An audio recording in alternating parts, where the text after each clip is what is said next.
오늘은 다니엘 샤피로의 협상의 기술에 대해서 이해하고 더 나아가 다윗과 같이 모든 문제 가운데 하나님께 여쭈는 신앙인이 되기를 결단할 수 있으면 오늘 이 시간이 참 좋은 시간이 될 것 같습니다. 전에 저희가 켈리 맥고니걸 교수님이라고 저기 스트레스의 힘에 대해서 우리가 이렇게 공부를 했었었죠. 그 스트레스의 힘 강의는요, 스탠퍼드 대학교 최고 명강의로 꼽혔던 그런 책이고 그런 강의였습니다. 오늘은 하버드 유니버시티 세계 최고의 대학교 최고 명강의로 꼽혔던 그 다니엘 샤피로 교수님의 설득 협상 강의를 가지고서 저희가 또 함께 이렇게 성경 말씀과 함께 매치해서 은혜 받을 수 있는 시간으로 갈 수 있었으면 좋겠습니다. 다니엘 샤피로 교수님에 대해서 먼저 소개하고 넘어가겠습니다. 하버드 협상연구소의 부책임자시고요. 하버드 법대와 정신의학부 교수로 재직 중에 계십니다. 현재 다니엘 교수님은 미국 전역은 물론 세계 각국의 정부 관리, 협상 전문가, 법률가, 심리학자 등을 대상으로 협상을 교육하고 계시고요. 그의 고객으로는 스타벅스, 마이크로소프트 같은 다국적 기업으로부터 환경보호국, 마케도니아의 정치가들, 중국의 관리들까지 분야와 국경을 초월하셔서요, 이렇게 협상에 대해서 컨설팅 해주는 귀한 어떤 일들을 감당하고 계십니다. 소로스 재단의 지원으로 30개국 이상의 나라에서 100만 명의 사람들이 교육받고 있는 갈등 조정 프로그램을 개발하시기도 하셨습니다. 그래서 정말 이 놀라운 강의인데요. 제가 오늘 이 설교 준비하면서요, 와, 이 강의를 내가 왜 이제야 봤을까?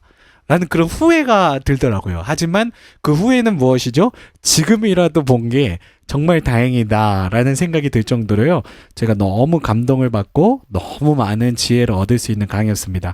한 30분 정도 되는 강의인데요, 제가 한 6분 정도만 줄였거든요. 그래서 혹시 나중에 꼭 보실 수 있으면 전체 강의를 보시는 것도 추천드립니다. 우리 한 6분만 보고 돌아와서 계속해서 내용 이어서 가도록 하겠습니다.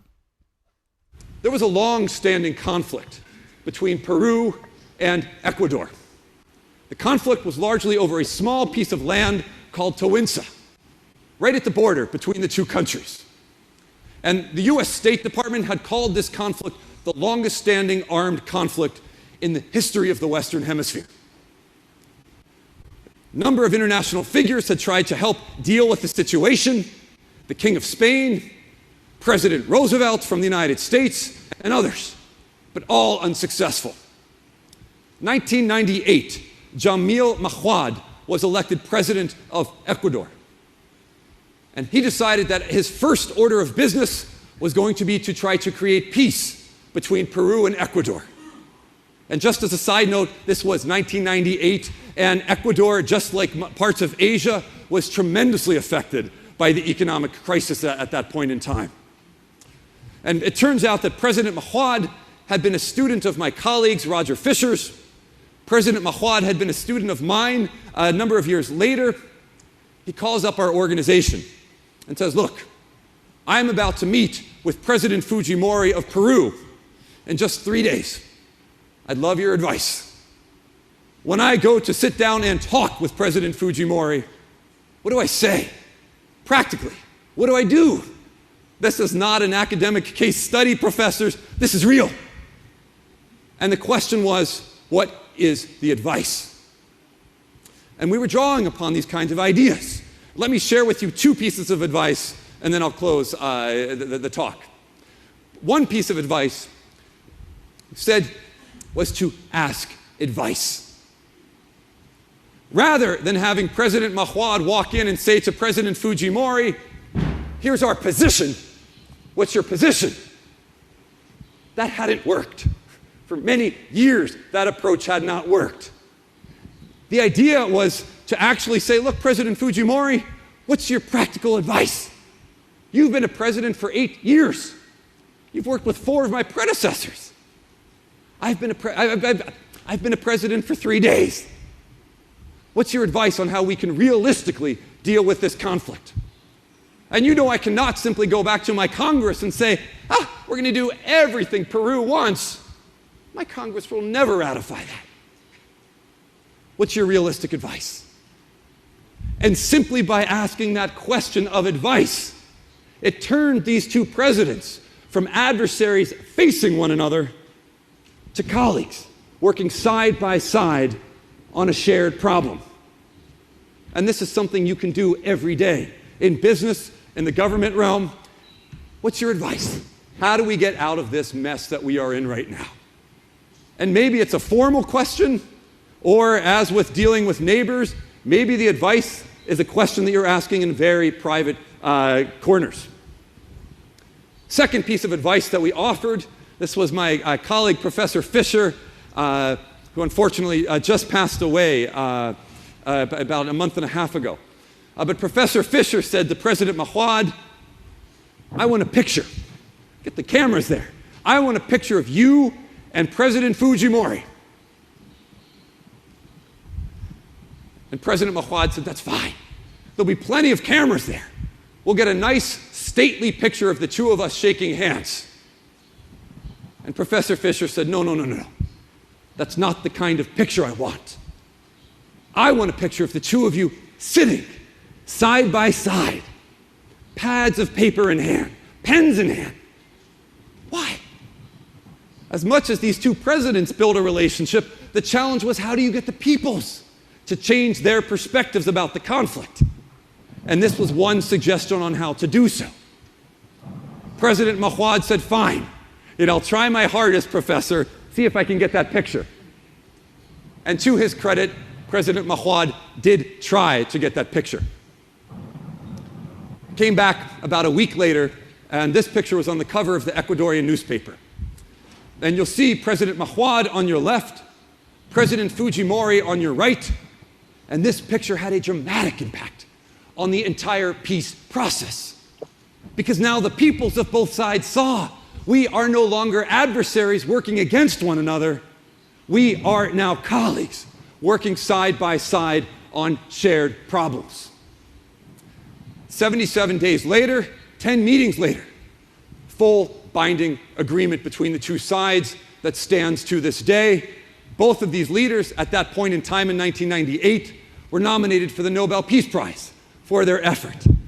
But to me, what I would love to leave you with is just that image of people working side by side on very difficult, very challenging situations.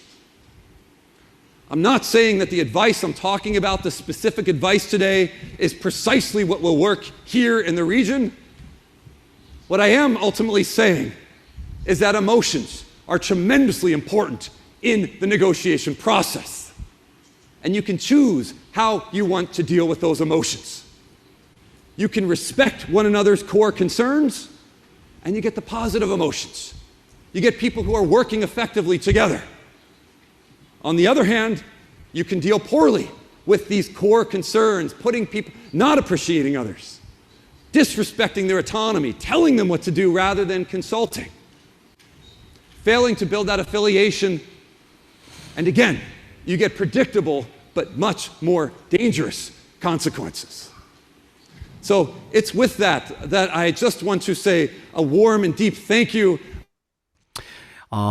협상에 관련돼서 다니엘 샤피로 교수님이 세 가지를 아주 중점적으로 얘기하고 계세요. 사실은 5가지인데 그 중에 아주 코어만 3개만 추렸습니다. 첫 번째, 감정을 뒤로 하고 핵심 관심에 집중하라.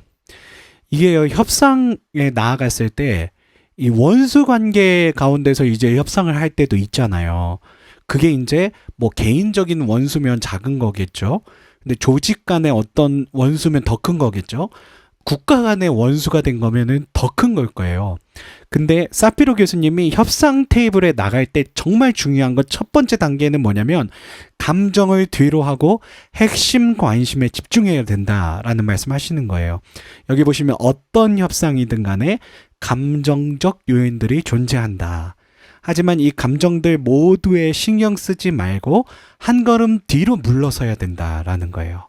그래서 우리가 지금 협상 테이블에 나갈 때 핵심 관심이 무엇인가, core concern, 그러니까 가장 우리가 걱정되는 건 우리가 이 자리에 협상 테이블에 온 이유가 무엇인가에 대한 그런 어떤 core value, 그러니까 중심의 어떤 가치를 찾아야 된다라는 말씀을 하고 계시는 거죠. 그래서 포커스 하라고. 정말 감정적인 거를 앞세우면은 보이지 않거든요. 뭐가 핵심 관심인지 보이지 않기 때문에 그 감정을 한 발짝 뒤로 해야 된다라는 겁니다. 그게 설령 국가적 원수, 조직적 원수 혹은 개인적 원수 관계라 할지라도 그렇게 해야 된다라는 말씀을 하고 계시는 거예요. 이게 첫 번째 단계라는 말씀을 하시는 겁니다. 그리고 두 번째로 상대를 인정해야 된다. 이걸 굉장히 강조를 하시는데요. 여기서 appreciation이라고 하는 단어를 굉장히 많이 쓰세요.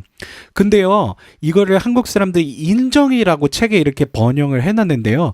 우리가 이제 미국에 오면은요, 저는 미국에 와서 이제 저의 어떤 영어 하는 언어가 이렇게 다양하지 못하니까 땡큐, 감사할 때 땡큐만 썼었거든요. 근데 미국 사람들은요, I appreciate it. 이걸 굉장히 많이 써요.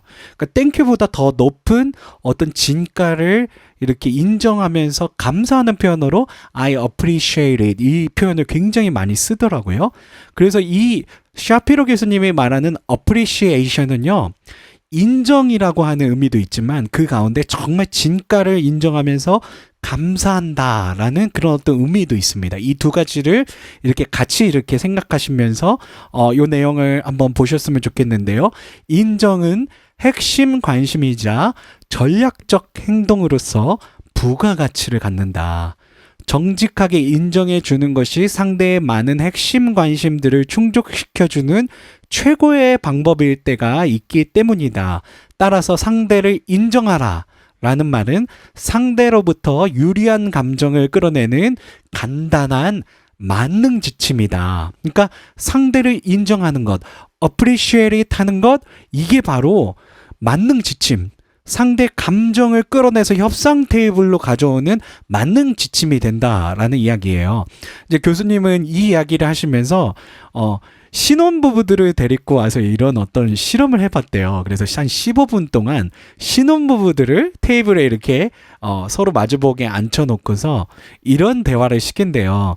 당신 두 분이 최근에 갈등 관계에 있었던 이야기를 감정을 이렇게 드러내지 말고 한번 이야기를 해보라라는 그런 실험을 시켰대요. 그래서 이 신혼부부들 15분을 보면 교수님이 이 부부가 10년을 갈지 결국에 이혼할지 결국에 끝까지 살지를 알 수 있다라는 거예요. 근데 거기서 교수님이 찾은 원칙은 이런 거예요. 뭐냐면 신혼부부들이 갈등에 대해서 이야기하지만 그 갈등을 한 번 얘기하고 그리고 인정하고 감사하는 이야기를 5번 얘기하는 신혼부부들이 있다면 그들은 오랫동안 이혼하지 않고 살 거라는 이야기를 하시고요. 갈등 한 번, 인정 한 번 하는 부부는 얼마 지나지 않아 헤어질 수도 있다라는 그런 말씀을 하시는 거예요. 그러면서 교수님이 하는 얘기는 뭐냐면 이 긍정적인 사이드에 인정하는 말이 이 협상 테이블에서 너무 중요하다라는 거예요. 갈등 관계에서 이 인정하는 말을 5번, 가능한 많이 할 수 있다라면은 진정한 인정하는 말. 그러니까 인정이 그냥 겉으로 인정하는 척 하는 게 아니라요. 막 그냥 뭐 내가 당신에 대해서 다 알지. 그래 당신 잘났어. 당신 천재야. 뭐 이런 인정은 인정이 아닌 거죠. 정말 그 디테일한 정말 진심으로 그 사람의 진짜를 가지고서 인정을 할 수 있는 그런 대화를 한 5번 이상 그리고 갈등 관계에 있었던 대화를 한 번만 하고 그 인정하는 말을 5번 할 수 있다라면 그 갈등을 넘어서서 협상 테이블로 그분의 어떤 긍정적인 어떤 대화를 이끌어갈 수 있다라는 이야기를 하시는 겁니다. 자, 그리고 세 번째로 오늘 제가 보여드린 그 영상에 있었던 이야기예요. 겸손한 자세로 현실적인 조언을 청하라. 이게요, 너무 중요하대요. 그래서 아까 말씀드렸지만 에콰도르와 페루가 정말 그 민족이 인류 역사상 가장 심각한 어떤 영토 분쟁 지역이었거든요. 근데 이 에콰도르 대통령 자밀 마우아두 대통령이 그 다니엘 교수님의 제자였던 거예요. 이 자신이 대통령에 당선이 돼서 페루 대통령을 이제 협상하러 만나러 가는 그 길목에서 자기 교수님한테 전화를 해갖고 컨설팅을 받은 거예요. 어떻게 하면 좋겠습니까? 우리나라가 지금 굉장히 어려운 상황인데 이 영토 분쟁 때문에 또 전쟁이 일어나면 정말 멸망할 수도 있습니다. 라고 그런 어떤 위급함을 갖고 다니엘 교수님한테 컨설팅을 받았는데 두 가지를 컨설팅 해드린 거예요. 겸손한 자세로 현실적인 조언을 청하라는 거예요. 그래서 아래 보시면 이런 말씀하시는 거예요. 대통령의 현실적 조언을 듣고 싶습니다. 자밀 마와드 대통령이 그런 겸손한 자세로, 사실 그럴 수 없는 관계였잖아요. 철천지 원수지간이었고 그리고 전쟁이 일어날지 모르는 긴박한 상황이었는데 가서 겸손한 자세로 대통령, 저는 이제 대통령 당선된 지 얼마 안 됐습니다. 하지만 페루 대통령 후지모리 대통령은 저의 전임 대통령하고도 오랫동안 대화를 해오시지 않으셨습니까? 그러니 현실적인 조언을 부탁드립니다. 그 현실적인 조언이라는 거는 뭐 무조건 그 영토 우리에게 귀속시켜라 라고 하는 그런 어떤 조언이라면 우리 그 에콰도르 국민들이 그 조언을 따를 수 없지 않겠습니까? 정말 현실적인 방법이 없겠습니까? 하고 좀 자세를 낮춰서 오히려 조언을 청했던 거죠. 이렇게 조언을 구한 것만으로도 어떤 결과가 나타났죠? 그 철천지 원수 같던 국가가 대립 관계가 아니라 공통의 문제를 해결해야 되는 협력 동반 관계로 이렇게 올라가게 된 것입니다. 그래서 결국 샤밀로 교수님 말씀하셨던 것처럼 10주 동안 10회 회담을 가진 후 1998년 10월 26일 양측 간 완전한 법적 협약을 체결하게 되는데요.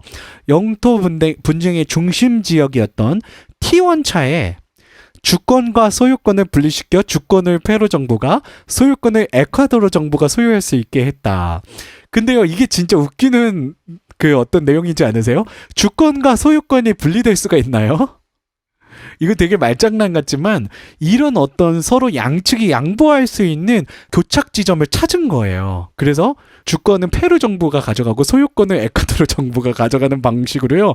지금까지 그 평화가 유지되고 있는데요. 결국 이 협상을 통해서요. 1998년 두 대통령이 결국 노벨 평화상 후보까지 올라가는 그런 결과를 이루게 되는 모습을 볼 수가 있습니다. 정말 놀라운 거죠. 겸손한 자세로 My position. What is your position? 그러니까 포지션 싸움 하자 이게 아니고요. 먼저 그 포지션을 조금 한 발 뒤로, 감정을 한 발 뒤로 이렇게 물러서고요. 그러고 나서 조언을 청하는 방식으로 두 사람이 같은 문제를 해결할 수 있는 그 협상 테이블에 올라가게 되는 모습을 볼 수가 있습니다. 저는 이 모습을 보면서요.